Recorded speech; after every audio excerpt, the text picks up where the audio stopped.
Okay, so I tried to do this 3 times and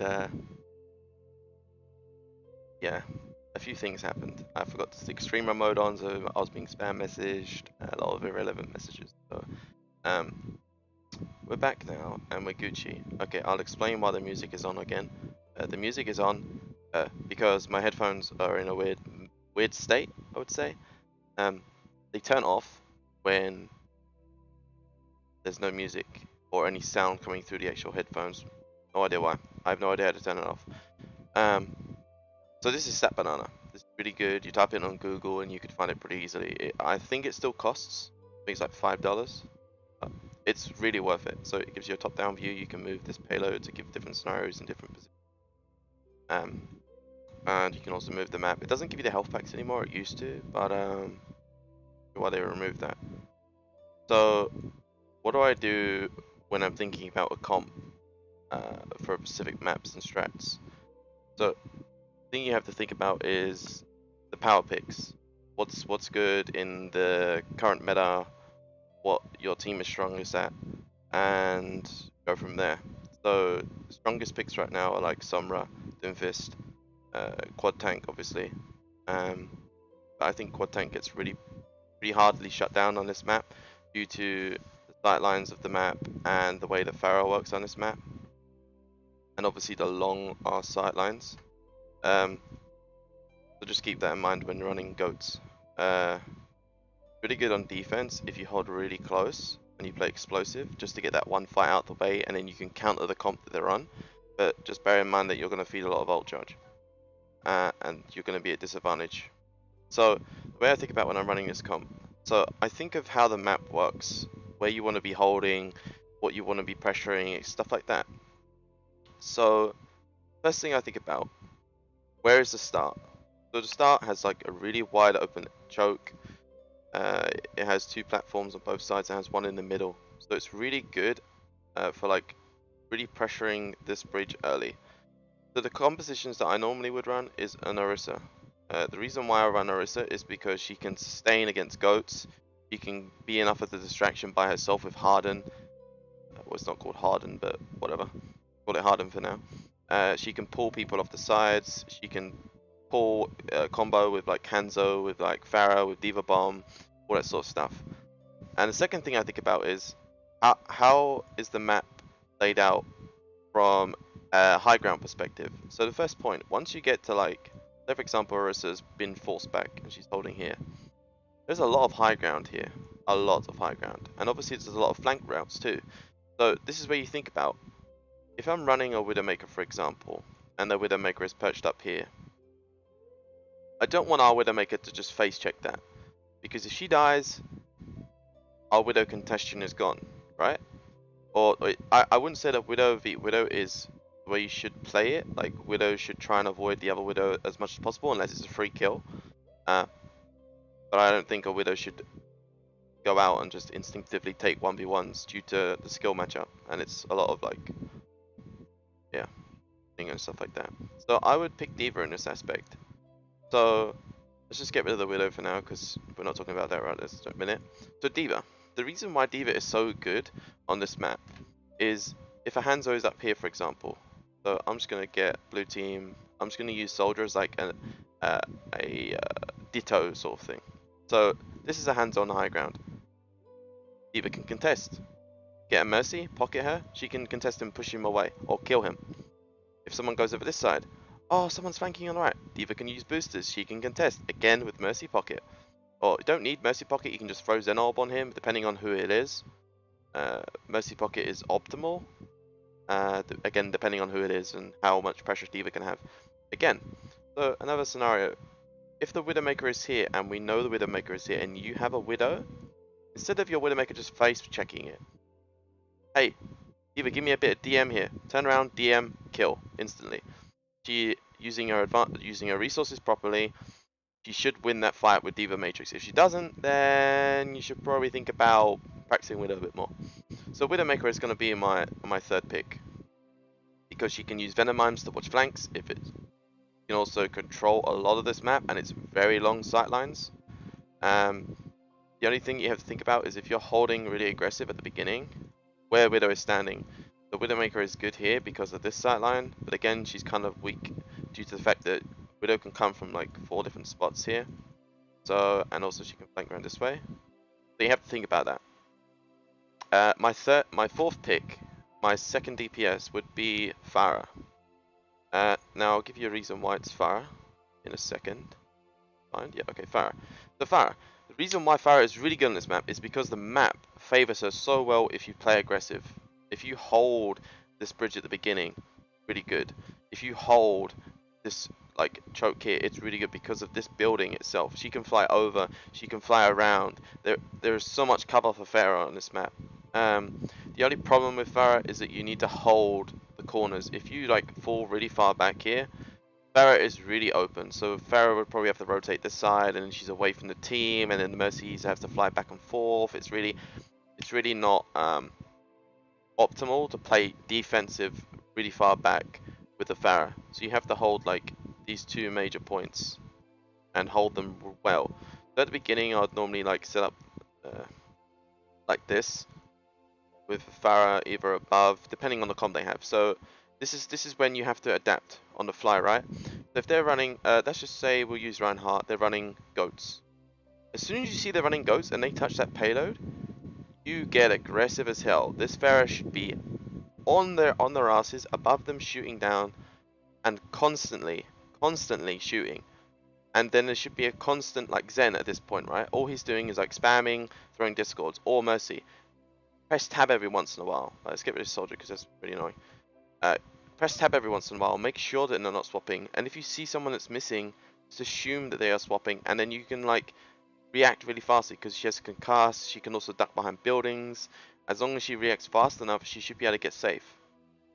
And then you'd obviously fall back and hold the second choke because this is beneficial towards Pharah against snipers because there's a lot of cover. There's also, you're in Widow LOS, so you would reset back.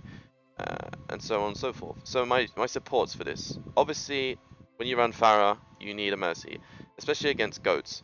Getting the Pharah barrage up as fast as possible is the most important part of running the Pharah against goats, because if you get it, you can shut down a whole goats comp if you play it correctly and you burn enough resources prior to that. So what I mean by that is burning Diva Matrix, burning Zarya Bubbles, pressuring Ryan Shield are all things that you need to take into an account when you're wanting to go for a barrage play. You have pull combo with the Orisa, right?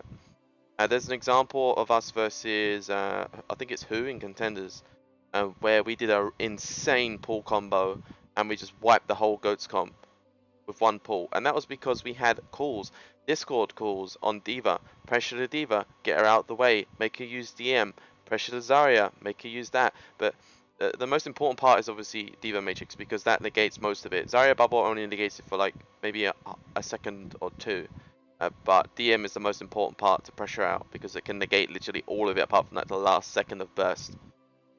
And obviously having the resources in place to then protect that. So if they're running a hog, this is where you need to play a little bit different. So you need to fly higher. And obviously it comes down to adapting with the Pharah. So you fly higher and then you barrage down.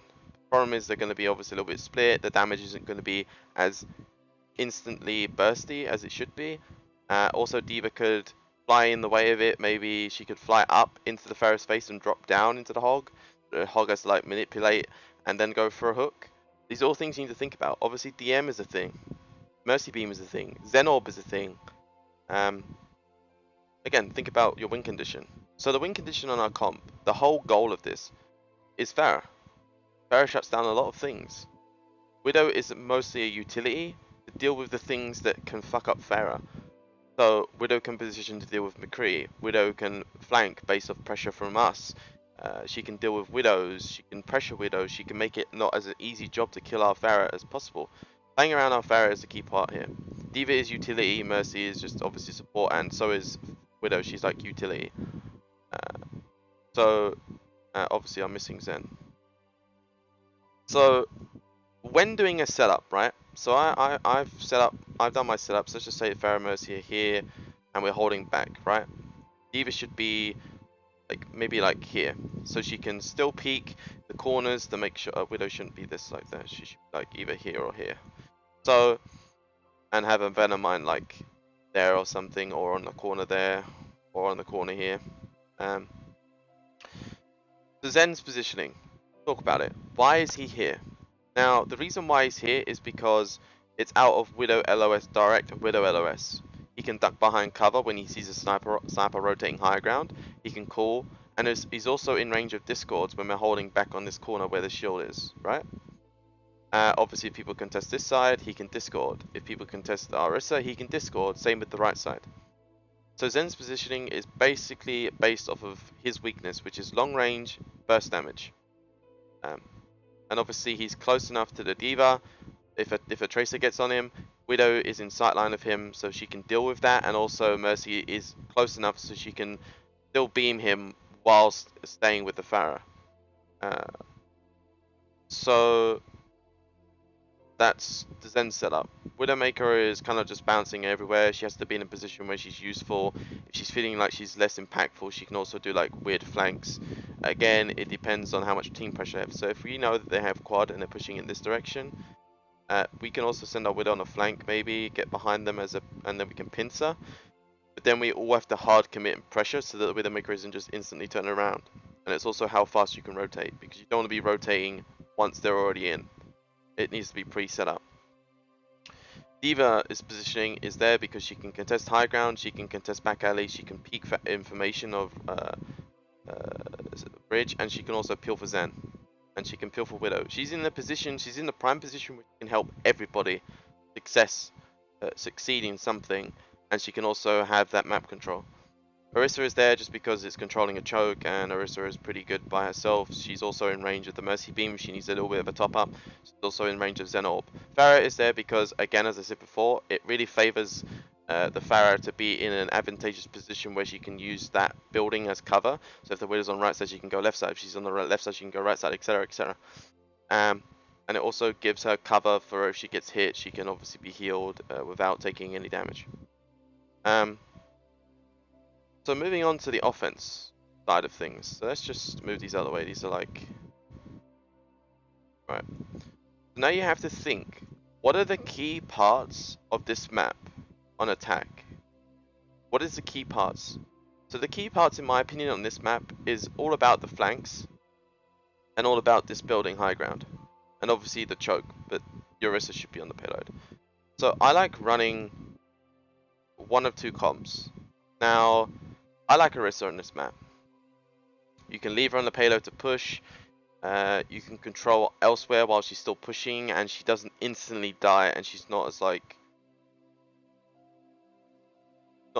instantly bursted like Reinhardt is, and her shield can be launched across the map, create space, right?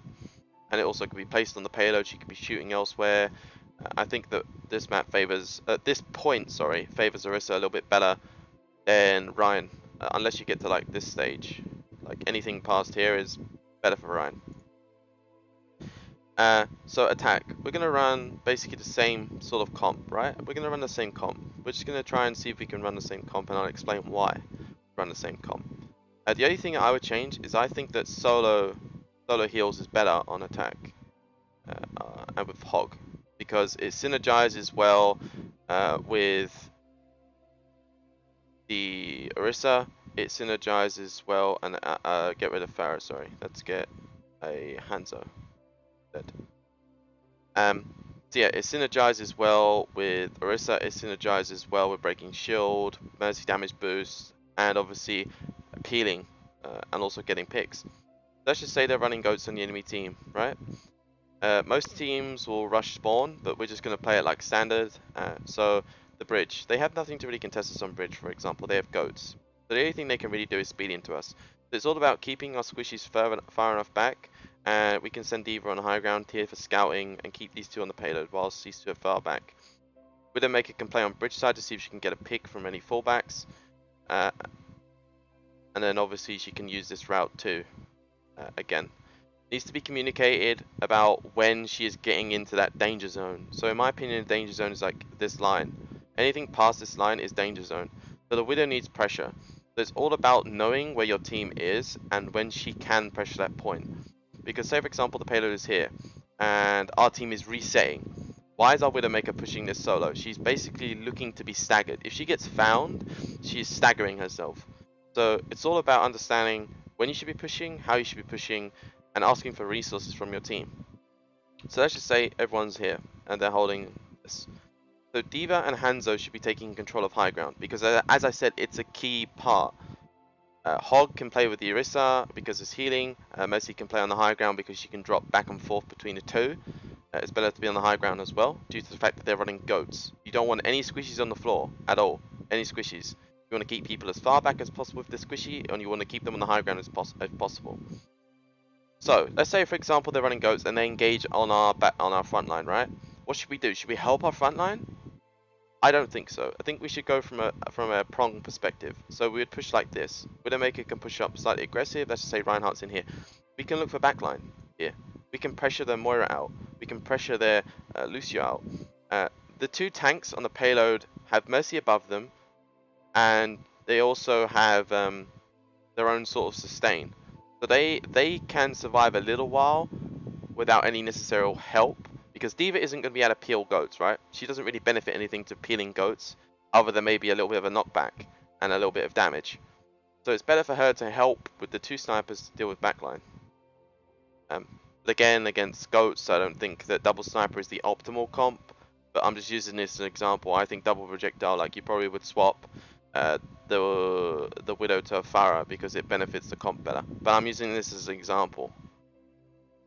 Yeah, and then if this team, say you go out on this, I'll use this for my second point. If you go out on this and you lose, think about what could have happened. Your Widowmaker could be thinking, am I doing enough on this hero? Am I actually getting any benefit from this hero? No? Okay, go to something that hard counters their comp. They have to go back to spawn, which is miles away compared to you. So think about what you can swap in your comp. So if you swap to the Pharah, for example, do you think you have enough healing now? Do you think you have enough resources put in to the Pharah to make her impactful and keep the team alive? If the answer is no, which it probably should be, you need to swap something. So, as I said before, D.Va is all about controlling high ground with Hanzo. So which is the most likely of swapping? Hog. Because you're not going to really get any pull combos against Ryan because his shield stays up with him while he gets launched up. So you have to think about it. So swap the Hog. Now, this is where it comes tricky. You need to set up your Zen in a position where he's actually useful, but he's not going to get instantly bursted by goats. So it's all about positioning. Where can you put him? Like, you want to go on the high ground up here? You want to go on the high ground with D.Va and Hanzo? You want to play on the back bridge? This is a really risky, so I wouldn't recommend. It's all about setting him up so he's impactful and not going to be instantly bursted by the team composition whilst being useful.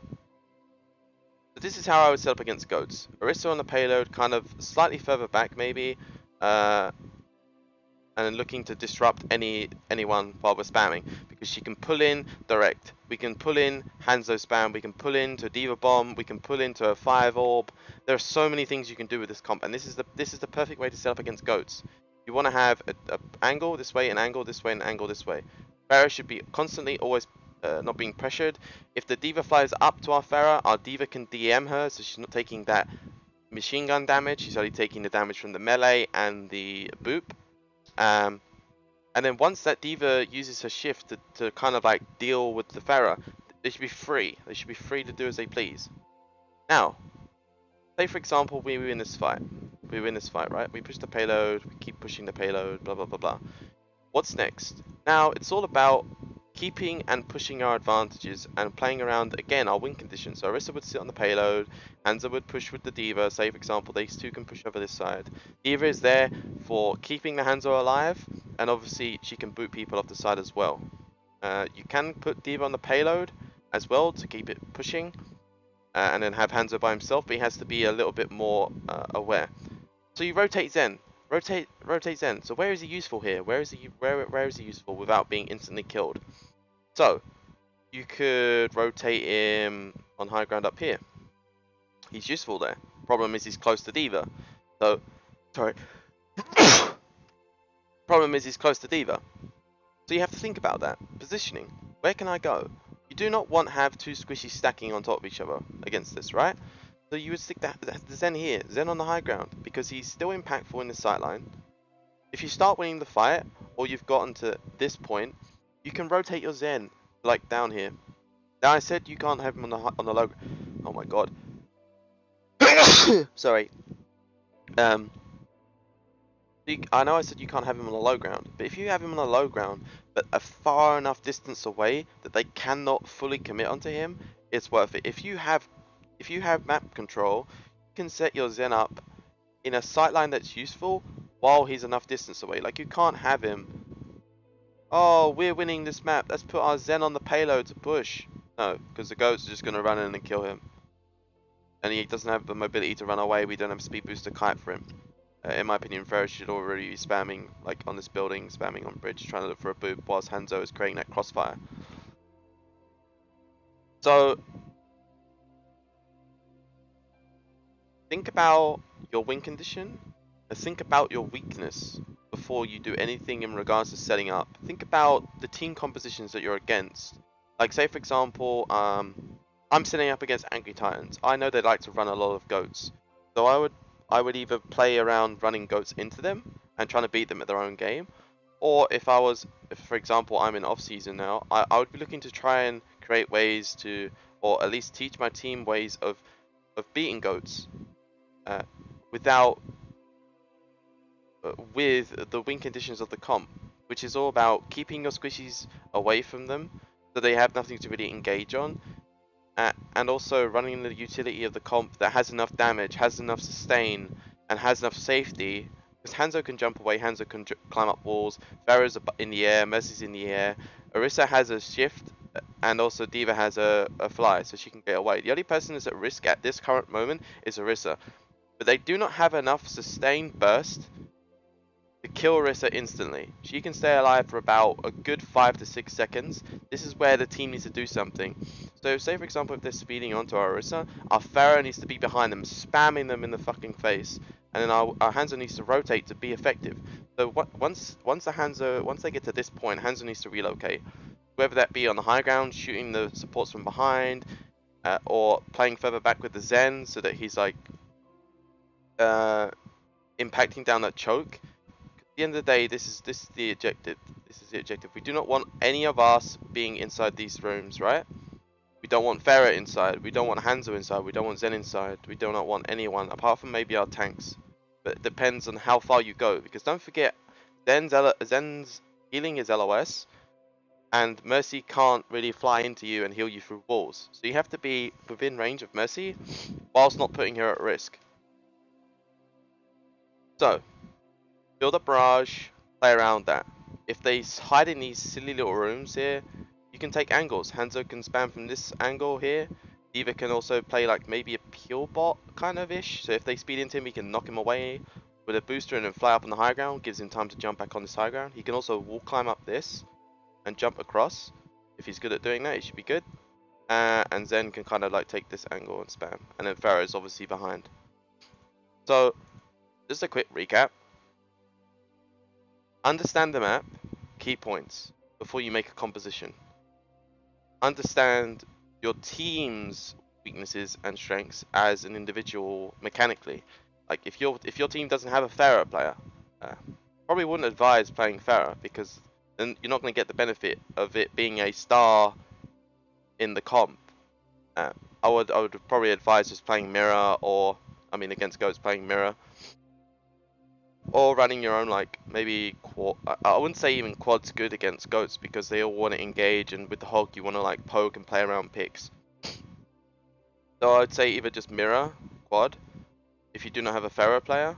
The Hanzo you can change, right? So the Hanzo is flexible. You can change that to Junkrat, because he has the same sort of mobility as Hanzo. He has the same amount of damage. He doesn't really have that long range though. Doesn't really have that ultimate that can fire down a choke, but he has an ultimate that can clear out rooms like this. So just think of it that way. Junkrat, when he's on the high ground here, is also very good. He can spam off the walls, he can rebound, he can play pure with Zen. To be honest, he can stay like here, and if they speed onto him, he can just like bomb them away.